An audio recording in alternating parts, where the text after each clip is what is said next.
2026च्या निवडणुकींच्या रणसंग्रामात भाजपाला आतून मोठा धक्का बसल्याचं चित्र सध्या स्पष्ट दिसत आहे.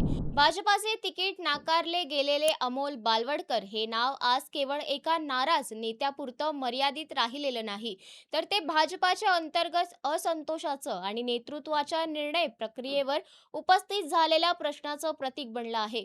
निवडणुकीच्या तोंडावर उभा राहिलेला हा वाद भाजपासाठी डोकेदुखी ठरण्याची चिन्ह दिसू लागली आहेत.